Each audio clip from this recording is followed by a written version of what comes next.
Hello, everyone. I am testing out recording a podcast in the car. I'm on my way home from our show in Columbus. That was last night at Donato's, and it was fucking sick. First one with Sean went really well. Shout out to See You Next Tuesday, Samara, and Dance Like the Dead. And the venue, Donato's, it was just great all around. Had a blast, and it was fun to finally play the new material we've been working on in a live setting. My guest for the podcast fell through this week, just scheduling issues. So I decided to record one myself on the way home so I don't miss a week. So this will be episode number 14.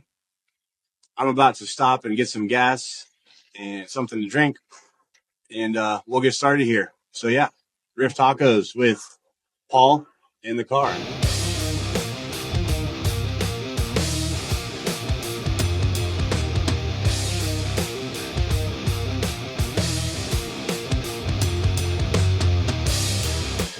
All right.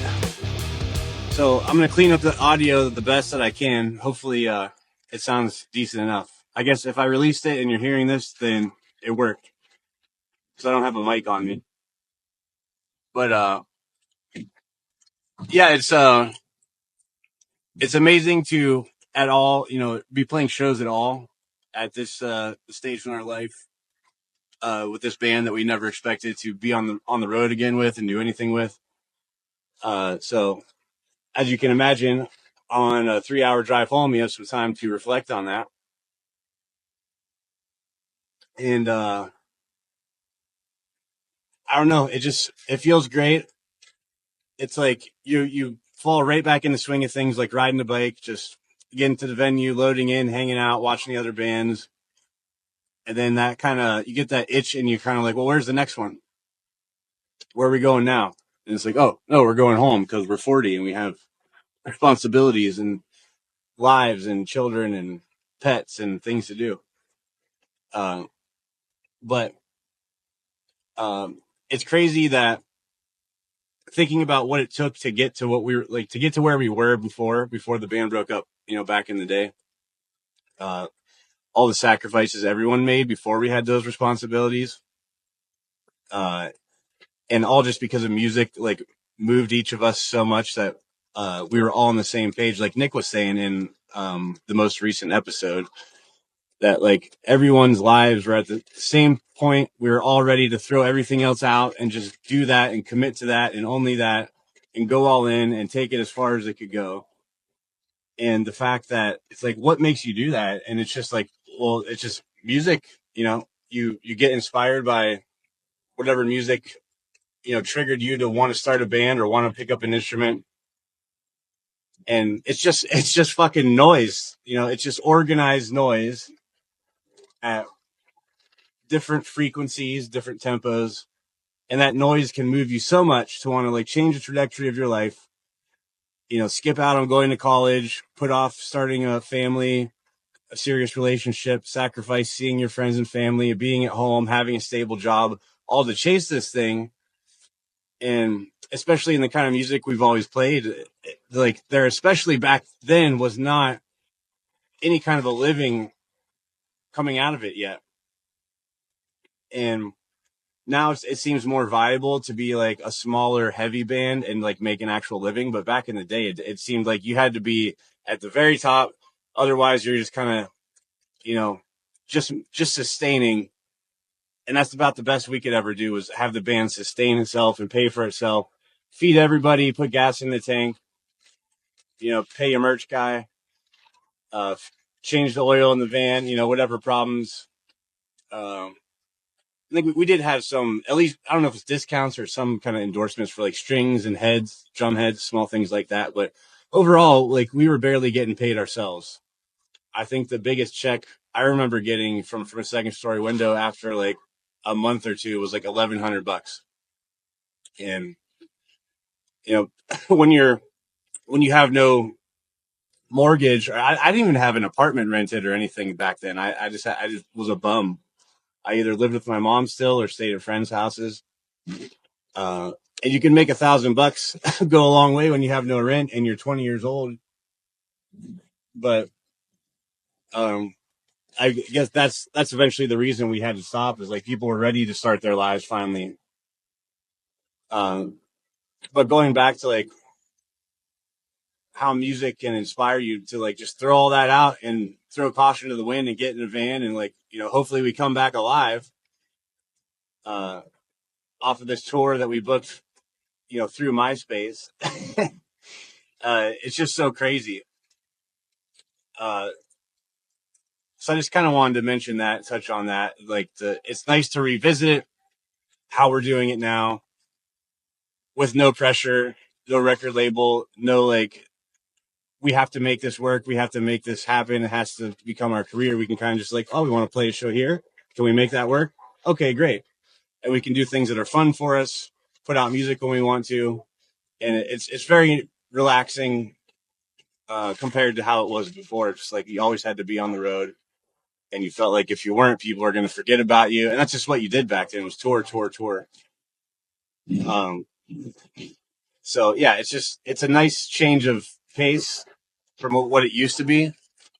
And we can kind of just do it as we please for as long as we please. And as long as, people are still stoked and coming out to the shows, then we're stoked, and we can do it on our own terms.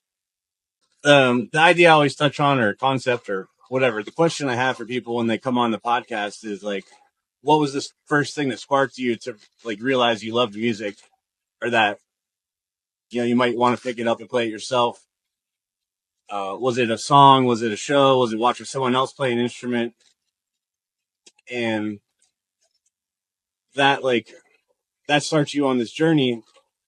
But at some point, everyone who's doing this, like you start, you may start taking lessons, you're learning tabs, you're learning everyone else's songs. But at some point you reach that moment of, okay, it's time for me to try to write my own song, write my own music. And I wanted to kind of touch on like how I think about songwriting and my approach to it. Because I'm like not trained at all. I took a couple lessons at the very beginning, and I really didn't get much out of that. So once I knew enough from learning just songs of bands I liked and whatever, I'm like, okay, I know a few chords, and I really didn't know any scales. I did like modes or any, like, I don't know. I still to this day don't know what that is. I'm just completely like self-taught. I look at the instrument and shapes, and I know this shape makes this sound. This shape makes this sound. I know very basic, major, minor, happy, sad. But yeah, like at some point you have to go, okay, if I want to be in a band one day, I have to write music. So you sit down to write and you go, well, what the fuck do I do? And what I did, and how you kind of do with anything, is like you have imposter syndrome at first, and you're like, so let me just play this chord, and then I guess play a different chord after that, and then another one after that, or like play this scale. And you're like, so you just make shit up, I guess? Like there's no rules. And it's like later you realize, yes, there are no rules. That's the most beautiful part about it. And people who write boring music, I think they put too many rules on themselves, that this is what music has to be, or music theory, this and that, whatever. It's like, there's no rules. It doesn't have to sound like anything. It doesn't have to make sense. If you're a touring musician, you know how important it is to have reliable merchandise that represents your brand and keeps fans coming back for more. That's where Gorilla Joe Printing comes in. They specialize in high-quality printing and custom merchandise made to make your fans feel like they are part of the experience. From t-shirts to patches and any unique memorabilia in between. Gorilla Joe Printing also helps forecast your inventory, whether you're on or off the road, so you never run out of stock or end up with too much. They even help bands manage their e-commerce stores, keeping your merch business running smoothly 24/7 so you can focus on what you do best, performing. For more info, check out GorillaJoePrinting.com. Like it should just, whatever's coming out of you, whatever feeling you're trying to invoke. And going back to like the music is just noise thing, like just one chord, which is like the simplicity of how I always like to think about anything, and why I always harp on about the Deftones and how they can make you feel so much with just simple chord changes. Be Quiet and Drive, most perfect song. Like just two chords back and forth for the most part. And that lift you feel when it kicks in, it's beautiful. And so I've always loved that concept, even though I've been in heavy, chaotic, fast bands. just play chordal stuff that makes me feel good. Like I always say, you can move me with one chord change way more than shredding up and down the neck all day. Cause to me, that's just boring. And that's fine if people want to do that. Not hating on anybody. It's just, I never had an interest in it. I never really liked playing solos. I just liked riffs and chords and vibes and feeling. Um, so I guess that explains why I also never like chased after learning how to read music, music theory, learning scales and all that. It's like, I'll just make up my own scale if I want a scale here. I'll figure out like, oh, I want it to sound like this. Let me figure out how this song or how this guitarist played it in this song, whatever band. Um, but yeah, you'll start figuring out like you can play one chord and a combination of 2, 3 notes, whatever. You can invoke any feeling. Like this chord sounds angry. This one's happy. This one's sad. This one's mysterious. And you start with that and kind of like, okay, what's the vibe of the song I want? Play a chord that kind of matches that. Then you start branching off from there. Just like, I think if I had any advice to someone who's starting, not that anyone's coming to me for advice, but if you're just starting out and you're like wanting to write your own music, just picture what you want in your head first before you start trying to like sound like someone else or be like someone else. Like, what song do you want to exist that doesn't exist in the world currently? You know, this, I love this artist and this artist. I'd love to hear a song that combines these kind of things. That's your inspiration right there. So make that exist because you want to hear it. That should be the only reason you want to write music is this doesn't exist. So I want to create it because I want to listen to it. And that's doing it for yourself. That's the most genuine way to create any kind of art, I think. So start there. Picture the song in your head and then start playing around, figuring out what kind of chords or whatever, you know, whether you're a drummer, bass player, guitar player. I'm talking kind of generally to guitar players because that's what I do. But so I'll sit down and find a chord, which is what I did for like, so say we all. I wanted to find a dissonant, heavy chord. And then because I know from a second story window is dissonance and melody, pretty melodies, but still like kind of on the sadder side, the mysterious, darker side. So I wanted to go from dissonant to melodic. So I just picked 2 chords, played them back and forth until, okay, I have something here, kind of get an idea of what Nick could maybe do for a drum beat in my head. And it just kind of starts there. But I didn't know at the time when I wrote those 2 chords that that's the beginning of the song. I don't always know that. You can't. So just like, don't put rules on anything beforehand. Don't go, I'm going to write a chorus right now. Because you don't know if that's the chorus. That might be a better verse. It might be a better bridge. It might be nothing. And if you don't want to have structure like that too, like it doesn't matter at all. So just, you start somewhere and you start digging around. And I've always thought of it like of digging up dinosaur bones, like fossils. So you're digging. You might find nothing for days or weeks. You can call that writer's block. But all of a sudden you come across something that's like, it sparks. It's like, there's something here. I don't know what it is yet, but you just uncovered a piece of it. And you're like, what do I have, the head or the ass or the leg or the tail? I don't know what it is. So I got to dig in every direction. So you have this riff. So try to write out of it. Try to write into it. Try to picture it in all different places of the song until you kind of figure out, okay, this is sounding like this. And so you've uncovered this piece and you're trying to uncover the rest. It kind of like the whole thing already exists. Once you get a vibe, like a part that like sounds like, that's another way I've always like, when I hear amazing songs written by people, to me, it just like, it sounds like this just should exist in the universe. And that's how it was out there. And they just found it and they pulled it out. Kind of like how Rogan says, Joe Rogan, he always talks about ideas in like comedy and writing that they're actual entities or beings or physical things like out there in the universe and they come to you. And it sounds silly, but I kind of get what he's saying. Like sometimes you can't find anything. You have no inspiration. And then one little piece will come to you and you can write a whole song in a day when you couldn't for whatever. And it's like, were you any shittier at music or guitar or whatever the past week or week before that? Did you all of a sudden just become a genius? No, it's like there's something happens all of a sudden where boom, I found something, and you start dusting off the rest of it. Am I going this way? Oh no, maybe we're at the end. Okay, let me go backwards. and you start writing the rest of the song, and it just starts coming out and coming out and coming out. And that's how you know you're like, you're onto something and you're in that flow state.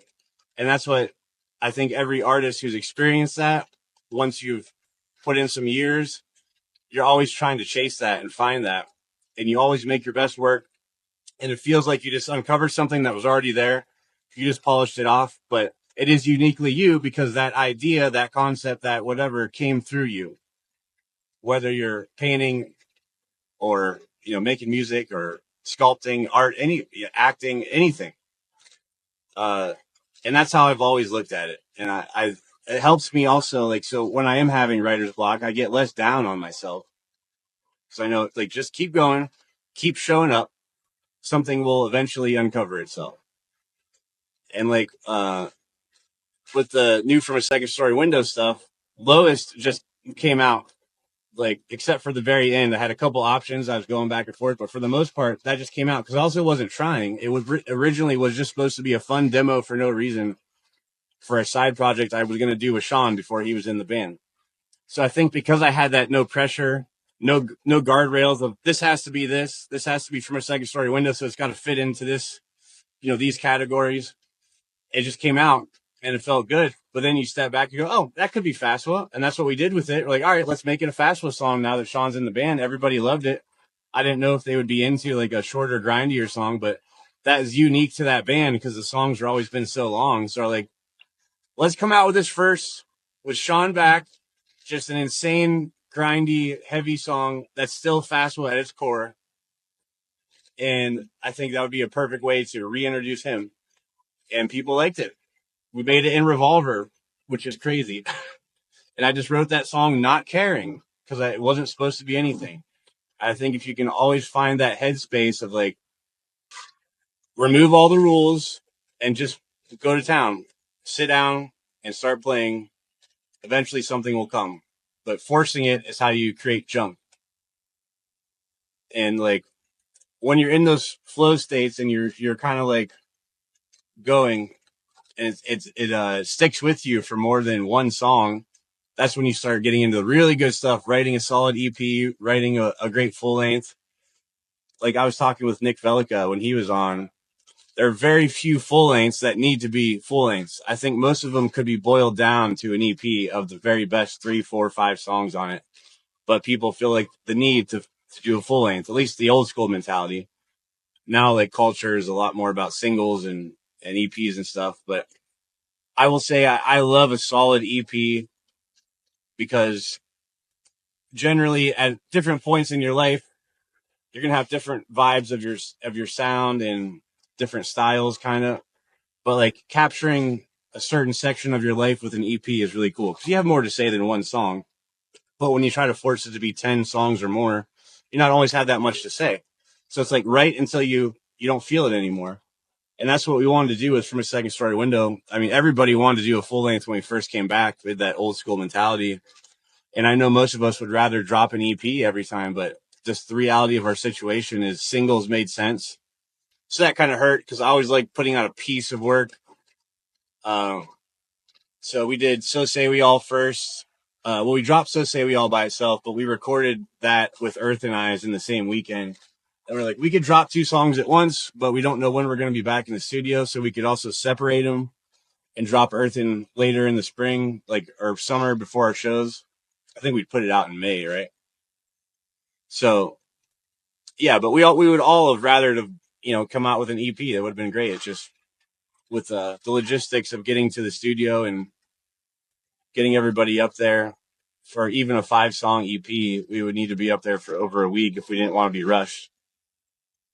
And I think that's what kind of got us thinking, like, well, maybe we love going to the studio and doing it old school, but it's expensive, it's time consuming, and if we want to put like the time and effort into these songs, if it's going to be our last big release ever before we shut down the band again, then we want to be able to take our time and really, really put our best into these songs. So like, let's look into writing and recording at home, way to record drums.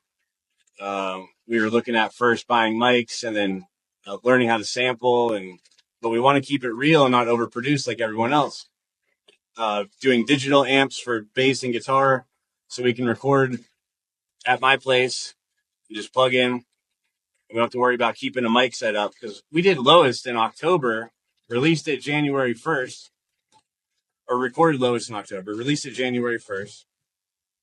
So if we want that EP that we're going to put out with that song on it too, to have the same guitar tone the whole way through. If you're doing a cab and a mic, I'd have to keep that set up exactly how it was behind me. Don't bump it. So, as soon as you move the mic, it's going to sound different. And I like to have everything have a cohesive sound. So it just made sense for us to go with the digital amps. Sean can record at home, send us stuff back and forth, and then I could do a final mix. And I did mix and master for Lois, and everyone was happy enough with it. So we're like, all right, like I'll just keep getting better, and I'll do that for the full EP. Also, because we're not going for that perfect overproduced sound that everybody has these days, which I think everyone's getting sick of, and that's why there's like such a special, it was such a special era that we were able to be a part of, which everything was just so raw, gritty recordings, and I like a good recording, but I don't like a perfect recording. Perfect is the enemy of good, and I think we're trying to keep the essence of that 2000s sound, the EP sound, the Linda sound, even too, with the things we didn't like changed and improved guitar tones or whatever. But we want to keep it real and keep the humanity in it, especially on the drums, not gritting everything. Conversations, everything was on the grid and perfect. And we thought we wanted to do that. We needed to do that to be professional and keep growing the band. But some of the best records ever are not on a metronome. Like there's no rules. And sometimes it took me well into my 30s to realize I didn't need to be doing this. Or, you get down on yourself because you're like, see a guitar player who's just absolutely killing it. You're like, I could never play that. But who cares? Do you want to play it? If you do and you're not putting in the practice, okay, there's a problem. But if you see that and you don't care, then who cares? It's just not for you. So a long time ago, I stopped worrying about, I'm not a good enough shredder or whatever. Like, who cares? That you don't need to if you don't want to. You like playing chords? You like playing power chords and playing songs like Nirvana? Who gives a shit? Cool. Write whatever you want. Zero rules. The Instagram guitarists and all that shit, like, let me play this fastest, most technical thing that is just completely soulless just to, like, go viral on Instagram and whatever, get a guitar endorsement. And that's fine. Do that. I'm just saying I don't give a shit about it. I think it's boring, and it's the opposite of why I love music and got into playing music, how I like creating music. Also kind of the same thing with vocalists these days. And again, no hate on what anyone's doing, but it just seems like so silly to me. It's become this, like, how many different animal noises, and it's the same as over shredding on guitar with your voice. Like, it's cool and it can sound cool and it has its moments, but it's like when I was coming up, I'll sound like the bitter old guy, which I am, and that's fine. But like, a dude got on stage and yelled just because he was mad. He's just yelling because he's mad. It wasn't like I'm trying to make a specific pig noise or like worried about whether he's inhaling or exhaling. He's just like, the dude's mad. He's getting up there and yelling, and you feel it. And that's what screaming was to me.